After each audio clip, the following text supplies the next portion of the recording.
ഒരു വീടിൻ്റെ പുറംകാഴ്ചയിൽ ഏറ്റവും കൂടുതൽ ശ്രദ്ധിക്കപ്പെടുന്ന ആ വീടിൻ്റെ ഗേറ്റ് ആയിരിക്കും.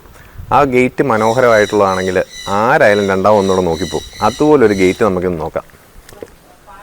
ഈ ഗേറ്റ് കണ്ടോ, എത്ര ബ്യൂട്ടിഫുൾ ആണെന്ന് നോക്കി. ഇത് കണ്ടാൽ തന്നെ എന്തൊരു ഭംഗിയാണ്. വളരെ ഫിനിഷിങ്ങോടുകൂടി ഒറിജിനൽ വുഡൻ ഫിനിഷ് കിട്ടിയിരിക്കുന്ന നല്ലൊരു ഗേറ്റാണിത്. ഇതിൻ്റെ കൂടുതൽ ഡീറ്റെയിൽസ് നമുക്ക് നോക്കാം.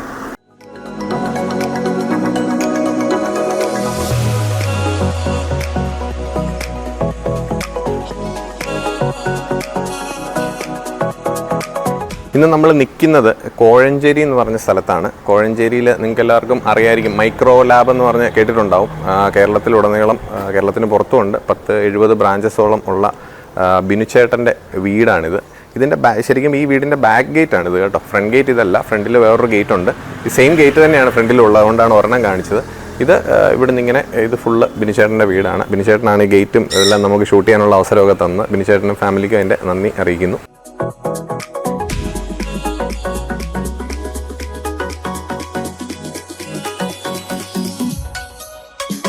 ഗേറ്റ് മെയിനായിട്ട് നമുക്ക് 2 ടൈപ്പാണ് ട്രഡീഷണലി വരുന്നത്. ഒന്ന് നമ്മുടെ 2 സൈഡിലേക്ക് ഓപ്പൺ ചെയ്യുന്നൊരു ഗേറ്റ് ഉണ്ടാവും, നമ്മൾ നോർമലായി കണ്ടിരിക്കുന്ന പോലെ തന്നെ. പിന്നുള്ളത് സ്ലൈഡിങ് ഗേറ്റ്സ് ആണ്.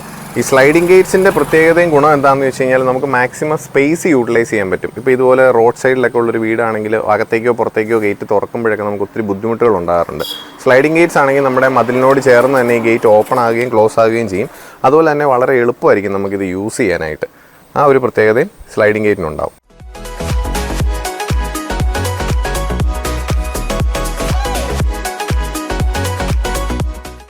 ഇത് നമുക്ക് കംപ്ലീറ്റ്ലി ഓട്ടോമേറ്റഡ് ആയിട്ടുള്ളൊരു ഗേറ്റാണ്. ഈ റിമോട്ടിൽ നമുക്കിത് ഓപ്പറേറ്റ് ചെയ്യാൻ പറ്റും. ഇതിപ്പം ഞാനിത് പ്രസ് ചെയ്യുമ്പോഴത്തേക്കും നിങ്ങൾക്ക് കാണാം ഈ ഗേറ്റ് ഓപ്പൺ ആകുന്നത്. ഇതിന് നമുക്ക് ഈ താഴെയായിട്ട് യാതൊരു റെയിലോ കാര്യങ്ങളോ ഒന്നും ഉണ്ടാവില്ല. നിങ്ങൾക്ക് നോക്കിയാൽ അറിയാം, ഇവിടെ എല്ലാം പ്ലെയിൻ ആണ്. ഈ ഗേറ്റ് ഫുള്ളായിട്ട് ഫിക്സ് ചെയ്തേക്കുന്നത് അവിടെ ഉള്ള ഒരു മോട്ടറിലാണ്. ഇത് ക്യാൻഡിലിവർ എന്ന് പറയുന്ന ഒരു സിസ്റ്റത്തിലാണ് ഗേറ്റ് ചെയ്തേക്കുന്നത്. അതായത് നമുക്ക് ഇതുവഴി റെയിലോ കാര്യങ്ങളോ ഇല്ലാതെ തന്നെ ഗേറ്റ് മൂവ് ചെയ്യുന്നതാണ്.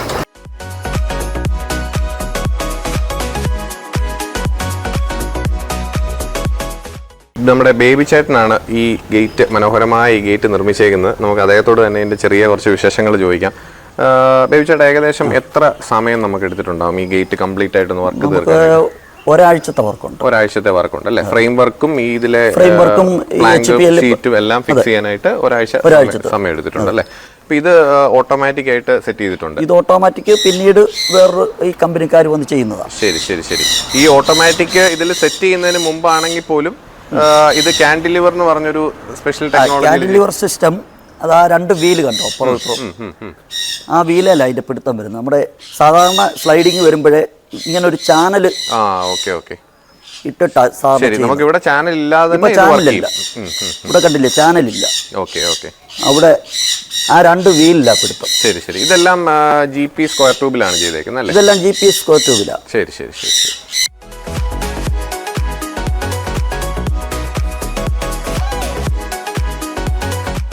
നമ്മുടെ ഗേറ്റിൻ്റെ ഭംഗി പോലെ തന്നെ പ്രധാനമാണ് ഗേറ്റിൻ്റെ ക്വാളിറ്റി എന്ന് പറയുന്നത്. കാരണം ഇത് എപ്പോഴും വെയിലും മഴയും നനഞ്ഞ് കിടക്കുന്ന ഒരു സാധനമാണ്. അപ്പോൾ അതുകൊണ്ട് തന്നെ ഇതിൻ്റെ ക്വാളിറ്റി വളരെ ഇമ്പോർട്ടൻ്റ് ആണ്. ഇല്ലെങ്കിൽ നമ്മൾ ചെയ്തിട്ട് 2 വർഷം കഴിയുമ്പോൾ ഇതിന് കംപ്ലയിൻസ് ഉണ്ടാവും. അതുകൊണ്ട് നമ്മൾ ചെയ്തേക്കുന്ന ഫ്രെയിംസും അതുപോലെ തന്നെ ഉപയോഗിച്ചേക്കുന്ന എല്ലാ മെറ്റീരിയലും തന്നെ ബ്രാൻഡഡ് ആയിട്ട് യൂസ് ചെയ്യാൻ ശ്രദ്ധിക്കുക. ഇപ്പോൾ ഇതിൽ ചെയ്തേക്കുന്നതെന്ന് പറഞ്ഞു കഴിഞ്ഞാൽ GP ട്യൂബാണ് ഈ ഫ്രെയിംസ് എല്ലാം വന്നേക്കുന്നത്. ഇത് ഈ GP ട്യൂബ് എല്ലാം വെൽഡ് ചെയ്ത് ചേർത്തതിന് ശേഷം ഇത് ബ്ലാക്ക് എപ്പോക്സി പെയിൻറ്റ് വെച്ച് കോട്ട് ചെയ്തിട്ടുണ്ട്. അത് കഴിഞ്ഞിട്ടാണ് HPL എന്ന് പറയുന്ന ഷീറ്റാണ് ഇതിൽ കൊടുത്തേക്കുന്നത്. ഇത് കംപ്ലീറ്റ് HPL ഷീറ്റിലാണ് ഇത് ചെയ്തേക്കുന്നത്. HPL ഷീറ്റ് എന്ന് പറഞ്ഞാൽ ഹൈ പ്രഷർ ലാമിനേറ്റ് എന്നാണ് അതിന് പറയുന്നത്.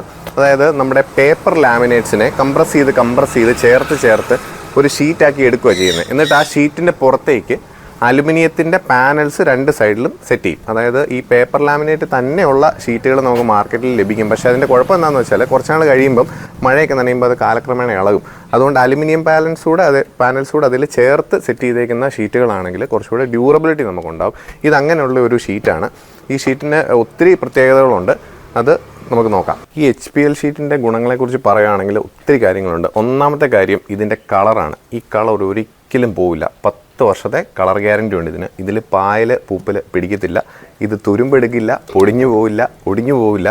ഇനിയില്ല, തീർന്നിട്ടില്ല, ഇനിയുണ്ട്. ഈ ഷീറ്റിനെ നമുക്ക് ഏത് ഷേപ്പിൽ വേണേലും ബെൻഡ് ചെയ്യാൻ പറ്റും. വളയ്ക്കുകയോ ചുരുട്ടുകയോ ഏത് രീതി വേണേലും ചെയ്യാം. പക്ഷേ ഇതൊരിക്കലും പൊട്ടിയും പോവില്ല. ഇത്രയും ഗുണങ്ങളുള്ള ഒരു മെറ്റീരിയലാണിത്. ഇത്രയും ലാസ്റ്റ് ചെയ്യുന്നൊരു മെറ്റീരിയൽ ഗേറ്റിന് വേറെ ഉണ്ടാവില്ല. WPC അതുപോലെ തന്നെ സിമെൻറ്റ് ബോർഡ്സ് അങ്ങനെയുള്ള ഒത്തിരി മെറ്റീരിയൽസ് ഉണ്ട്. അത് ഇതിനേക്കാളും കുറച്ചുകൂടെ റേറ്റ് കുറവാണ്. പക്ഷേ അതിൻ്റെയൊക്കെ കളറ് കാലക്രമേണ പോവുകയും അത് പൊട്ടിപ്പൊടിഞ്ഞ് പോവുകയും ചെയ്യും. ഇത്രയും ലാസ്റ്റ് ചെയ്യുന്ന ഒരു മെറ്റീരിയൽ ഉണ്ടാവില്ല.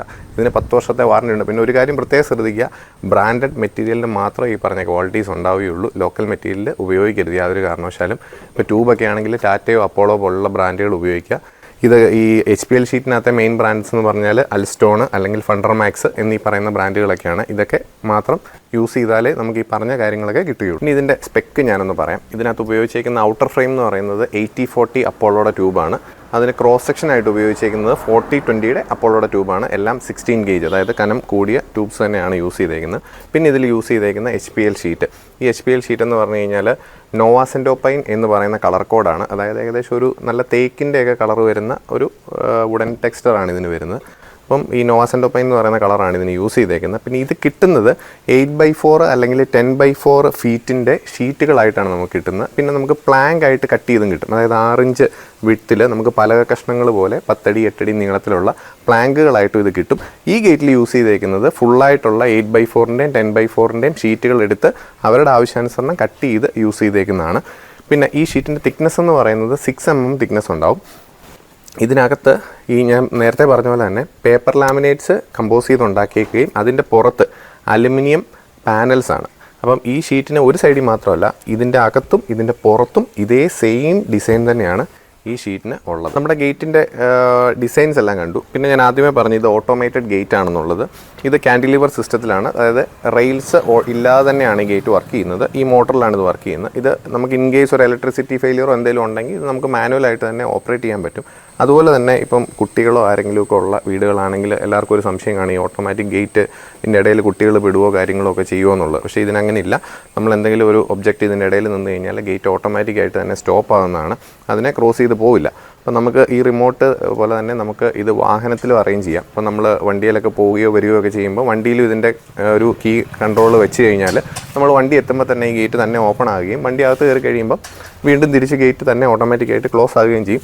എന്തെങ്കിലും ഒബ്ജക്റ്റോ കാറുകളോ ഒക്കെ ഇടയിൽ നിന്ന് കഴിഞ്ഞാൽ ആ ഗേറ്റ് അവിടെ തന്നെ നിൽക്കും, വണ്ടിയിൽ വന്ന് തട്ടത്തില്ല. അങ്ങനെയുള്ളൊരു ടെക്നോളജിയിലാണ് ഇത് ചെയ്തേക്കുന്നത്.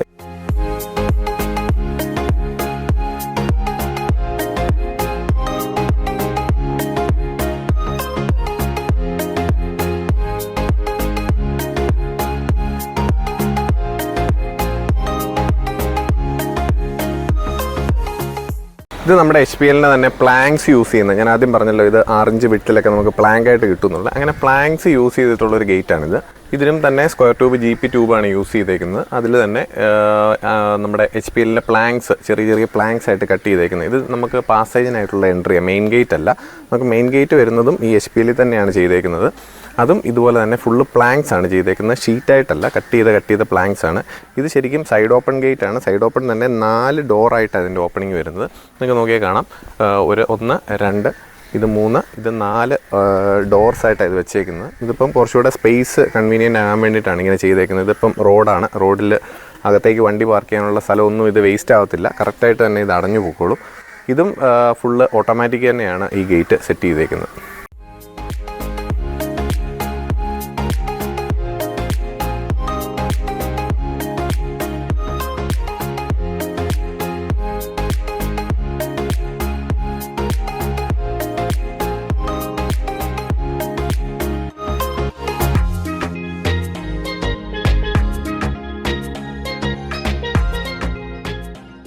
ഇത് എലന്തൂര് അയത്തിൽ എന്ന് പറയുന്ന സ്ഥലത്തിലാണ്, അക്കരക്കുന്നത്തിൽ എന്ന് പറയുന്ന ഒരു വീടാണിത്.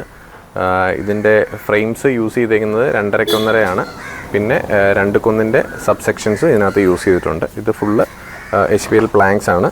ഇത് ഞാൻ ആദ്യം പറഞ്ഞ പോലെ തന്നെ ഇലക്ട്രിക് മോട്ടറിലാണ് ഇതിൻ്റെ ഫങ്ഷനിങ് വരുന്നത്. ഇത് പവർ ഇല്ലാത്തപ്പോഴും നമുക്ക് ഓപ്പറേറ്റ് ചെയ്യാവുന്ന രീതിയിൽ തന്നെയാണ് ഇത് ചെയ്തേക്കുന്നത്.